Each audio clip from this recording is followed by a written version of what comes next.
우리가 지난 주간에 빌라도가 가졌던 인간적인 자신감에 대해서 생각을 해봤습니다. 그 자신감이 얼마나 허망하게 무너져 내리는가를 우리가 목격을 했습니다.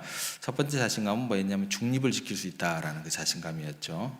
그리고 두 번째는 책임을 전가할 수 있을 것 같았던 그런 자신감. 세 번째는 자신의 지혜로 또 자신의 어떤 그 경험상이 어떤 쌓여진 연륜으로 결과를 통제할 수 있다고 이렇게 자신을 했습니다. 그런데 그 모든 자신감은 철저한 실패로 끝나게 되었다라는 게 우리가 지난 시간 3번에 걸쳐서 살펴봤던 내용이고, 이제 오늘은 이제 좀 빌라도에게서 그 시선을 예수님께로 좀 돌려보겠습니다. 그리고 아주 근원적인 질문 하나를 이제 던지면서 좀 시작을 해보고자 합니다. 예수님은 그렇다면 왜 고난을 감당하셔야만 했는가, 당하셨는가, 뭐 이 두 가지 정도의 그 내용으로 우리가 좀 생각을 해보겠습니다. 도대체 무엇이 또 어떤 이유가 죄가 없으신 하나님의 아들을 그토록 처참하게 고통 속으로 몰아넣을 수밖에 없었는가.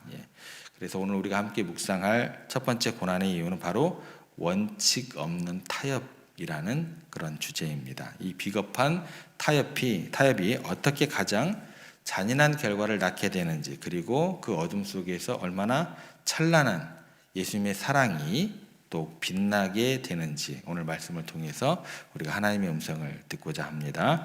먼저 우리가 좀 본문의 상황을 좀 15절 말씀을 통해서 다시 한번 살펴보겠습니다. 빌라도가 우리에게 만족을 주고자 하여 바라바는 놓아주고 예수는 채찍질하고 십자가에 못 박히게 넘겨주니라. 이 구절을 통해서 우리가 좀 알 수 있는 것은 뭐냐면, 도무지 이해할 수 없는 어떤 그런 논리적인 모순을 우리가 발견하게 됩니다. 가장 기초가 되는, 재판에 있어서 가장 기초가 되는 원칙이 무엇일까요, 여러분들? 죄가 있으면 벌을 주고 죄가 없으면 풀어주면 되는 거예요. 굉장히 간단합니다.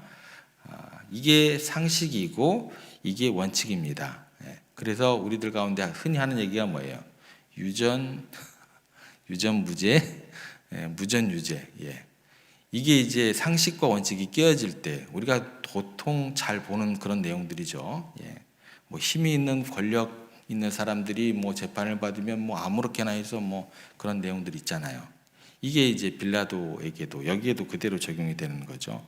빌라도가 이제 분명히 선언하는 것은 뭐냐면, 자신의 입으로 똑똑히 말했습니다. 나는 그에게서 아무 죄도 찾지 못하였느니라. 그렇다면 판결은 어떻게 돼요? 정해져 있는 거예요. 뭐 오랜 시간 걸릴 필요도 없어요. 수고할 필요도 없어요. 그죠?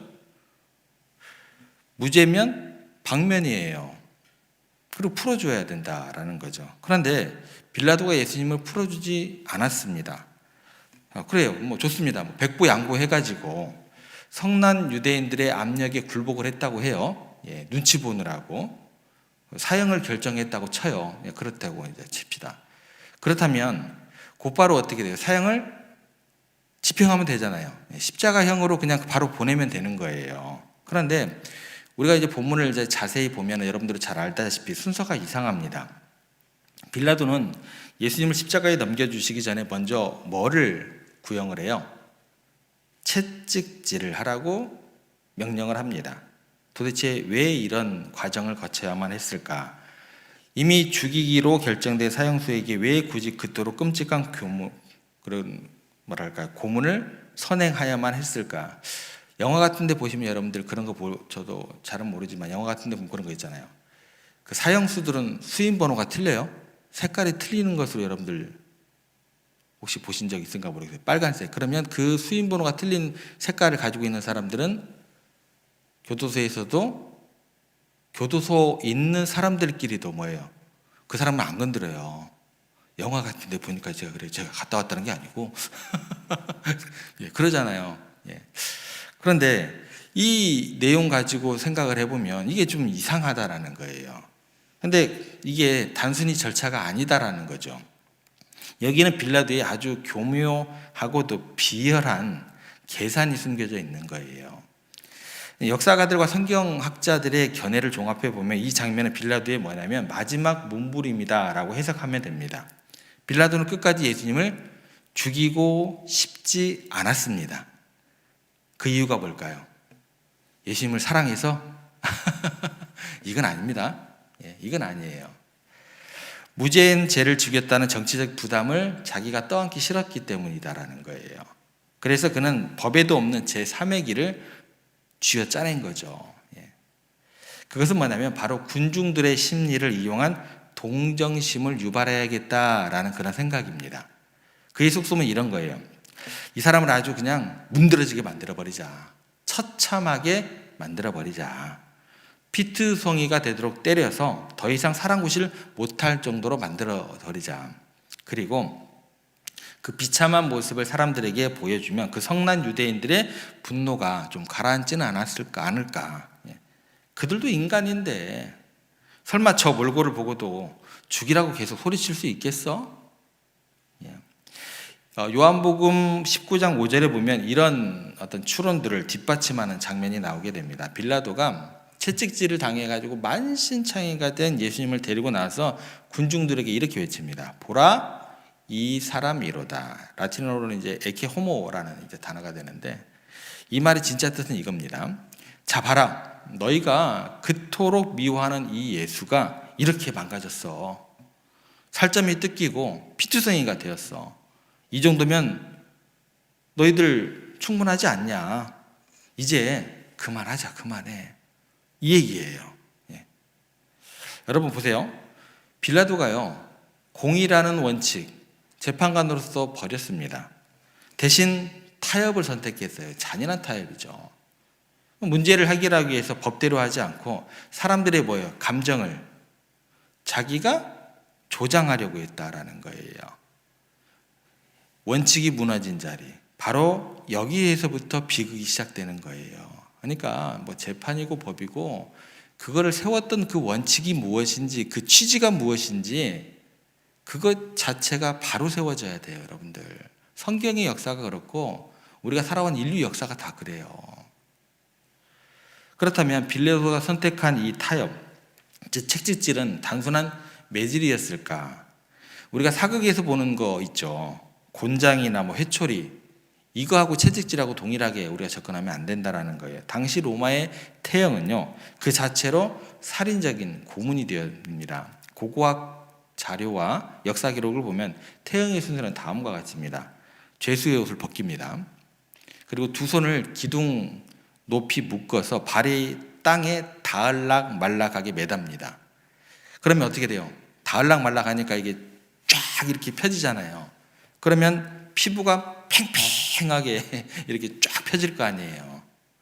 그리고 전문 집행관이 가죽으로 만든 채찍을 이제 휘두르게 됩니다. 문제는 뭐냐면 그 채찍이 끝이에요.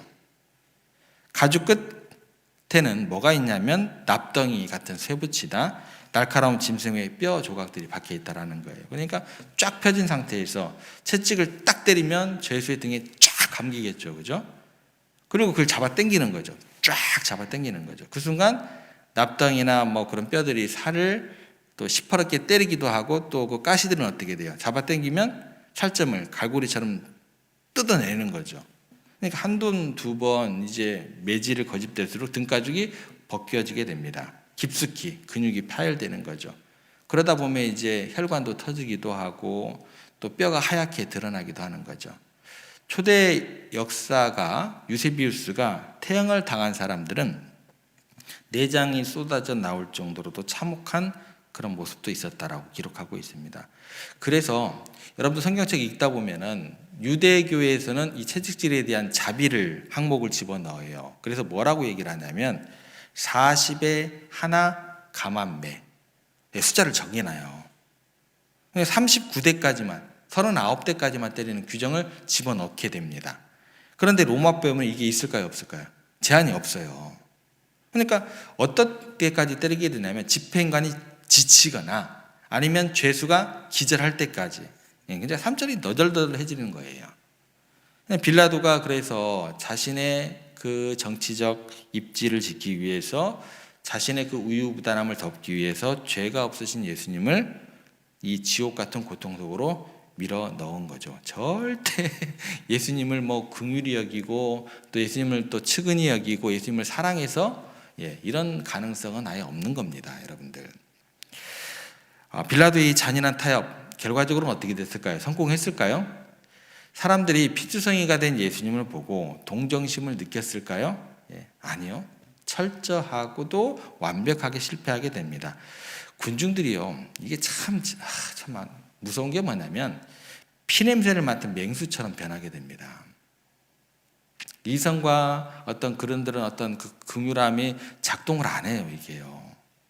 처참하게 망가진 예수님을 보고 불쌍히 여기기는 그냥 더욱 광분하게 됩니다. 십자가에 못 박으소서, 저를 십자가에 못 박으소서, 저 사람을. 함성이 더 커지고 살기가 더 등등해지더라는 거예요. 여기서 우리가 하나의 교훈을, 영적 교훈을 발견하게 됩니다. 원칙이 없는 타협은 자비를 낳는 것이 아니라 더 큰 잔인함을 낳게 됩니다. 죄와 타협하면요, 상황이 나아질까요? 적당히 어떤 세상 방식과 섞이면 문제가 부드럽게 해결이 될까요? 천만의 말씀입니다. 원칙이 무너진 곳에는 뭐가 없게 되냐면 원칙이 없기 때문에 브레이크가 없는 거예요. 악은 우리가 타협할수록 더 큰 먹잇감을 요구하게 됩니다. 빌라도는 자기 사랑이라는 원칙을 지키기 위해서 공의를 버렸고 그 결과 예수님을 가장 잔인한 고통 속에 빠뜨리고 말았습니다. 이제 빌라도에서 잠깐 이제 예수님께로 이제 진짜 옮겨 볼게요. 그 시선을. 예수님은 말할 수 없는 고통을 지금 당하고 계세요. 왜요? 빌라도의 그 원칙 없는 그 결정 때문에 기둥에 묶인 채 살점이 뜯겨져 나가고 피가 낭자한 그 현장에서 신음하고 계십니다. 여러분 기억하시기 바랍니다. 이분이 누구세요? 하나님의 아들이에요. 마음만 먹으면 천군 천사 동원해가지고 그들을 단숨에 쓸어버릴 수 있으십니다. 아니면 빌라도 앞에서 놀라운 기적을 행해가지고 유유히 걸어 나오실 수도 있어요. 그런데 왜 예수님이 이 억울하고 잔인한 채찍질을 묵묵히 견디고 계셨냐라는 거예요. 우리가 처음에 살펴봤던 빌라도에게는 원칙이 있었어요, 없었어요? 없었지만 예수님에게는 자기 목숨을 걸고라도 지켜야 할 단 하나의 원칙이 있었기 때문이라는 거예요. 그것이 뭐예요? 사랑의 원칙. 빌라도의 원칙이 나를 살리기 위해서 남을 희생하는 원칙 하나만 작동을 하죠. 자기 사랑이었다면 예수님의 원칙은 뭐예요? 우리를 살리기 위해서, 너를 살리기 위해서 내가 죽는 뭐예요? 이타적인 사랑의 원칙. 이거 하나만 작동하게 됩니다. 이사야 53장 5절에 그래서 훗날 이 장면에 대해서 이렇게 예언을 하게 됩니다.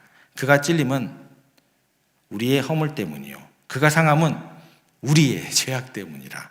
그가 채찍에 맞음으로 우리가 나음을 얻었도다. 이 원칙 하나예요. 예수님이 채찍에 맞으신 것은 단순히 빌라도의 실수 때문이 아니라 힘이 없어서 당한 사고가 아닙니다. 그것은 우리의 병든 영혼, 죄로 인해 찢겨지고 상한 우리의 마음을 치유하시기 위한 하나님의 계획, 그 계획을 실행하시기 위해서 우리가 맞아야 할 매였고 우리가 찢겨져야 할 살이었다라는 거예요. 그런데 주님께서 대신 맞으셨다라는 것입니다. 뭐를 지키기 위해서? 이 사랑의 원칙 지키기 위해서. 그 고통의 순간에도 이를 악물고 참으시게 됩니다. 왜요? 우리를 살리셔야 했기 때문에, 우리를 낫게 하셔야 했기 때문에라는 것입니다. 이게 예수님의 고난의 이유가 됩니다. 이게 십자가 사랑의 깊이가 되는 겁니다. 말씀을 정리해 보겠습니다. 사랑하는 성도 여러분, 오늘 우리가 예수님의 그 고난의 이유, 그 첫 번째로 원칙 없는 타협이 얼마나 무서운 것인지를 우리가 좀 생각해 봤습니다. 빌라도를 보면 그 상황을 모면 안 하고 원칙을 버렸습니다. 적당히 타협했습니다. 그 결과 역사상 가장 잔인한 가해자가 되었다라는 거예요. 우리 삶을 좀 생각해 보겠습니다. 혹시 우리도 문제가 생겼을 때, 또 위기가 닥쳤을 때 빌라도처럼 먼저 계산기를 두드리고 있지는 않나라는 그런 생각을 해보게 됩니다. 이번 한 번만 눈 감아주면, 적당히 세상 방식대로 처리하면 사람들이 이해해 주겠지, 원칙대로 하면 손해보니까 그냥 대충 요령껏 하자. 나를 보호하기 위해서 말씀의 원칙을 버리는 순간 우리는 또다시 예수님을 뭐예요? 기둥에 묶어서 땅 위에 간당간당하게 매달리게 하는 예수님을 팽팽하게 만들고 좀 채찍질을 한번 또 던지기를 그렇게 하는 그런 실수를 범하고 있는 우리들이 된다라는 거예요. 신앙인에게 있어서요, 말씀에 주어진 것들에 대한 적당한 타협은 삼가셔야 합니다. 신앙인에서 편법이라는 것은 없습니다. 오직 말씀의 원칙, 사랑의 원칙 뿐임을 우리가 다시 한번 기억했으면 좋겠습니다. 내가 조금 손해보더라도 우리가 정직하기를 노력해야 돼요. 내가 조금 아프더라도 나 죽겠다고 소리치지 말고 네가 해라 하지 말고 뭐예요? 내가 좀 희생하고 누구를 살리는 길을 선택할 수 있어야 된다는 거예요. 그것이 누가 가신 길이에요? 원칙을 중요시 여겼던 예수님께서 걸어가신 길임을 누구나 다 알잖아요. 우리가 다 알잖아요. 오늘 하루 나의 안위를 위한 자기 사랑의 원칙 내려놓기를 구하시고 다른 사람을 살리고 그렇게 주님을 기쁘게 하시는 그런 사랑의 원칙을 붙드시는 그런 길을 가는 저와 여러분들이 되었으면 좋겠습니다. 채찍에 맞으시면서까지 우리를 사랑하신 그 주님의 사랑을 먼저 기억하시면서 세상과 타협하지 않고 거룩한 원칙의 사랑으로 승리하는 여러분들의 오늘 하루가 되기를 또 주님의 이름으로 간절히 부탁드립니다.